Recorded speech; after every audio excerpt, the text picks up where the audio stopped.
This call is from a federal prison. It's hard for me to sit here and justify in my head 7 life sentences because someone said I was a drug dealer. All of the money and the drugs that they had in the courtroom, none of that belonged to me. They had no tapes, not even a fingerprint of mine. They had nothing. And they made that into where they could take millions of legal money from me.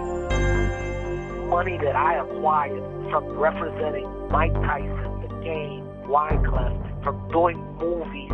For 20 years I've been in the music business. For y'all to come take my property, to take my money, to take everything that I've worked for, to take my life is ridiculous.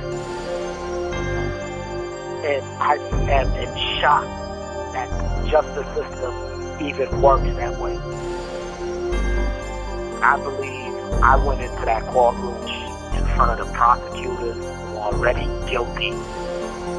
It wasn't about the fact finding of the truth. This was about convicting Jimi Hendrix.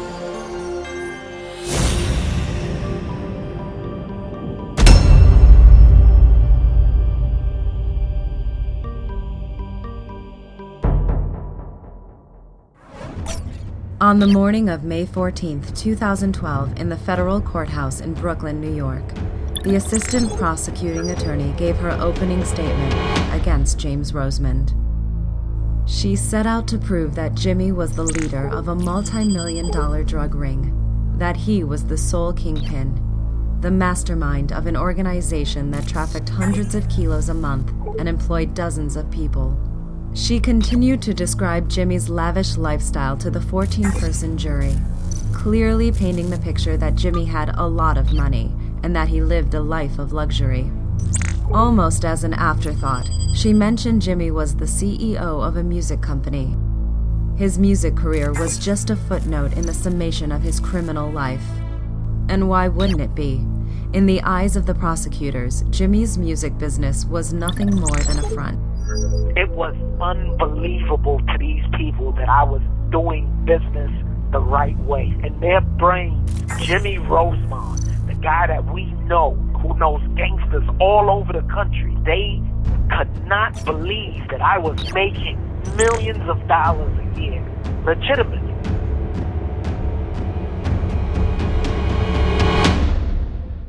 This call is from a federal prison. 1996. 31 years old at that point. Groove Theory's on tour. I stay out in LA for a little while. By all standards, it appeared Jimmy's early success with Groove Theory and Salt and Pepper was fortuitous at best. He was still a wanted felon who had one foot in the music industry and one foot in the streets. It was very uncomfortable out there. I remember having a conversation with Biggie, Nas, Jay-Z, and any other East Coast rapper that I would run into. I said, listen, man, y'all going on the West Coast, man, be careful. And them dudes is looking to make an example out of somebody. I always had to have a firearm out there. I wasn't out there to start no trouble, but it was the environment that Pac sold to these guys that all of us East Coast guys conspired against him. I was afraid that those guys would try to make an example of me. And so because of that, I used to have to carry. I'm at my hotel in Hollywood. I stay there all the time. I know all of the workers. I noticed that the front desk guy is different, but he's looking at me. I hear walkie-talkies when I'm walking past one of the rooms. I go into my room, and I notice that all of the shades are pulled back. And I'm like, something don't feel right. I'm getting ready for bed, and I'm looking under the door in the hallway, and I'm seeing a lot of shadows. When I look through the peephole, I don't see anything. So I crack the door a little bit, and they got their machine guns out, and they tell me to get on my knees and don't move, so I get arrested. Jimmy had been on the run for 5 years, and that day, Los Angeles police had been tipped off about who he was and his whereabouts. They said that an informant had told them that I was in the hotel. My belief is The informant was Haitian Jack who gave me up. Authorities then sent Jimmy to North Carolina to face the drug conspiracy charges he had been eluding since 1991. He was sentenced to 16 months in North Carolina and an additional 2 years in Rikers Island from a 1993 gun possession charge that he fled from when he was out on bail. If Jimmy was just a thug, merely pretending to be in the music industry, his circumstances would have been the end of his career. People in the industry is asking me to call them, and they're like, hey man, I have a problem. You know so-and-so, I'm trying to do a deal with them. Can you help me with that? And I'm like, yo, I'm in jail. People started coming to visit me, like just telling me their problems. Most of the people that they were having problems with was guys who was phone calls away from me. So I would make the call, I would fix a situation, and I just became that go-to guy that people would come to. I had deals with Universal and Def Jam. They were giving me production deals. I was making money while I was in jail. It was amazing to me. While in prison, Jimmy was able to maintain his professional relationships, and in 1999, former heavyweight boxing champion Mike Tyson spent $200,000 on a lawyer who helped get Jimmy released from Rikers Island. This is where the fork in the road comes into my life. I remember my lawyer looking at me and saying, Jimmy, you have a new lease on life. Although not completely rid of his legal problems, Jimmy started working with Barry Hankerson, the founder of Blackground Records and the uncle of pop star Aaliyah. I'm working for Barry Hankerson, and Barry looks at me and says, I got 2 weeks to finish Romeo Must Die soundtrack. Can you help me with this? I call in all my favors to Jay-Z, Destiny Child, Memphis Bleak, Beanie Siegel. We do the album in 2 weeks. Try Again is Aaliyah's first single off of it, and out the gate of me coming home, I got a platinum soundtrack.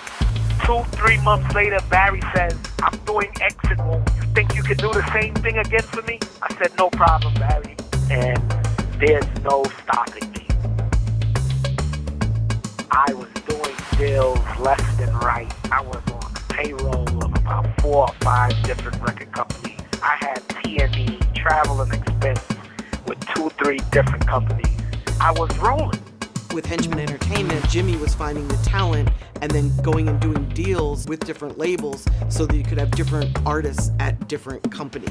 In the 90s, the industry was just busy snatching talent and gambling on any artist here or there if they had a spark.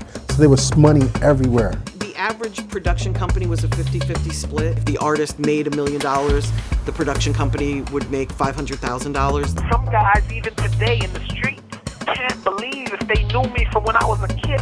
We know you. How are you able to do this? That was almost impossible for guys to understand. Listen, I was terrible as a kid, hands down. All I ever did was channel all of that messed up negative energy that I had into business.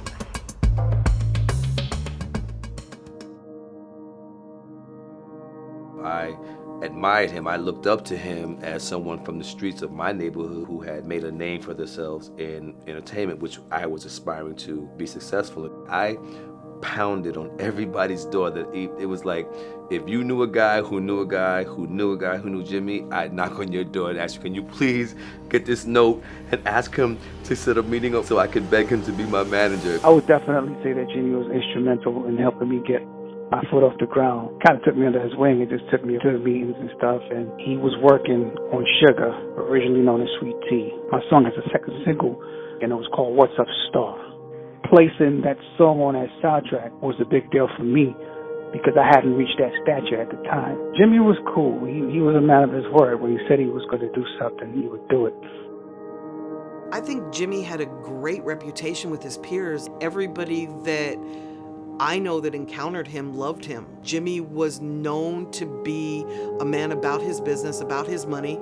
He had great relationships, and he understood the music business, and he did some great deals. You You had a bunch of street guys who was trying to follow my formula, but really couldn't, because everybody who I was involved with before 96 when I got arrested is in position now. Chris Lighty is a big manager. Steve Stout is a big executive. Shakim is a big manager / executive. Kedar Massenberg is the president of Motown. I was connected more than I even knew I was connected. Jimmy had a string of successes and hits. He would deliver talent that the record companies could propel to be major R&B, soul, pop, rap acts. By 2001, Jimmy had several commercial hits and multiple production deals with a variety of different labels, including the world-famous Motown Records. He had become known for his deal-making and his ability to negotiate, a skill that would help him permeate all facets of the entertainment industry.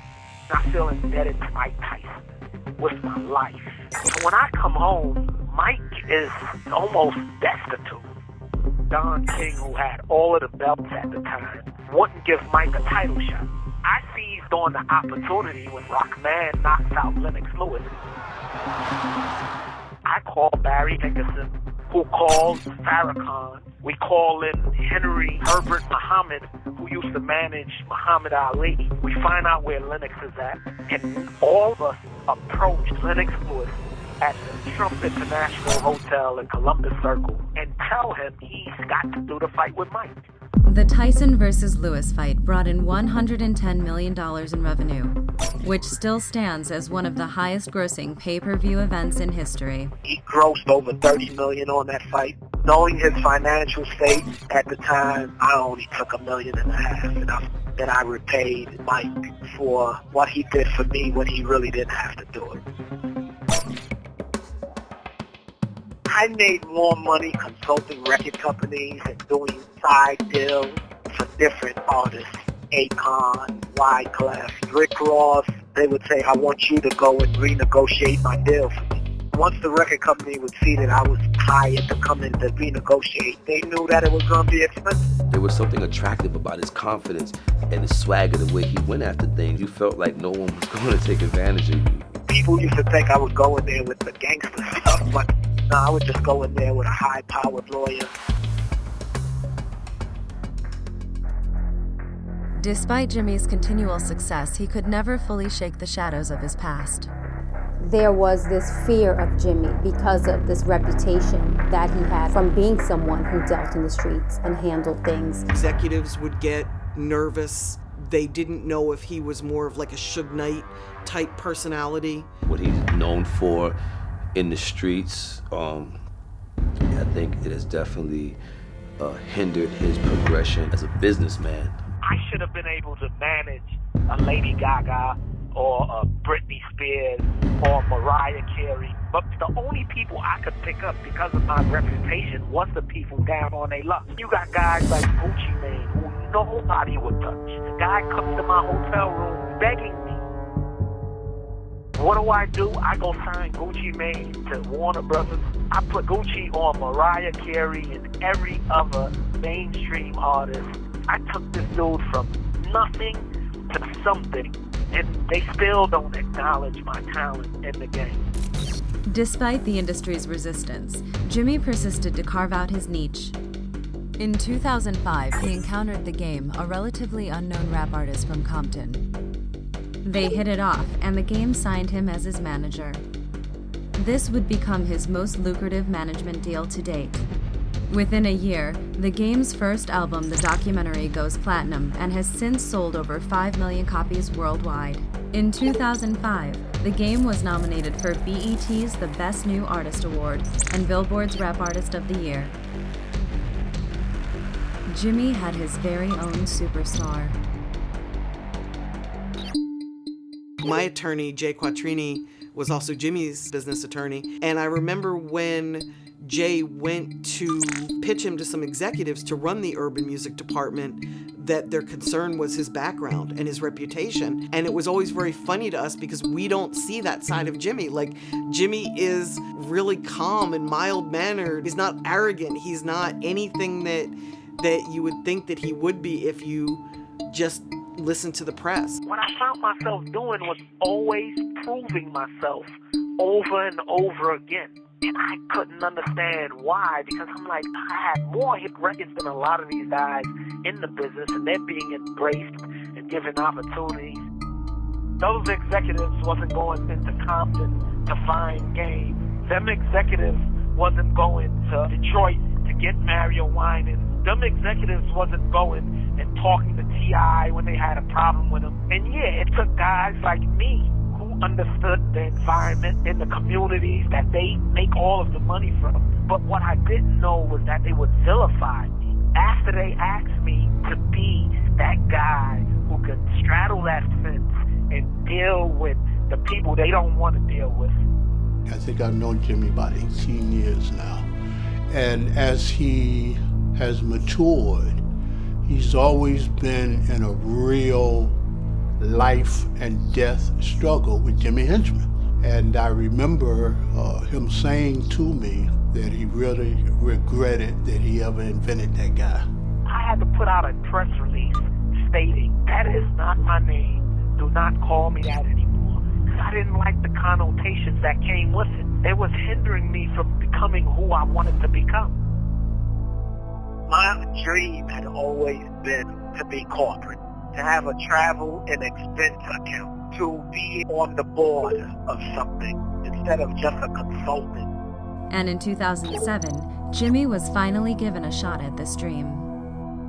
His success had put him on a short list to be the next vice president of Virgin Records' Urban Music Department. A guy like me who comes from the projects of Brooklyn is being offered to run the rap department of Virgin Records. But the first thing when I go in for the meeting for the job, the exec look at me and say, this Jimi Henchman name, oh my God. He said, it's a big landing. You come in the building, it's whispers all over the place. Ultimately, Jimmy was not hired for the position. The then head of Virgin Record told him it was because of his reputation. He said he had never seen so many people hate and fear a man so much. And that made me just realize that I wasn't part of the good old boys club. I just knew where I stood at that point. I was very disappointed, but I knew I had to keep working, keep doing what I do. That made me money and made me successful in my own terms. Discouraged by being passed over by Virgin Records, Jimmy broadened his business model and started producing television shows and films.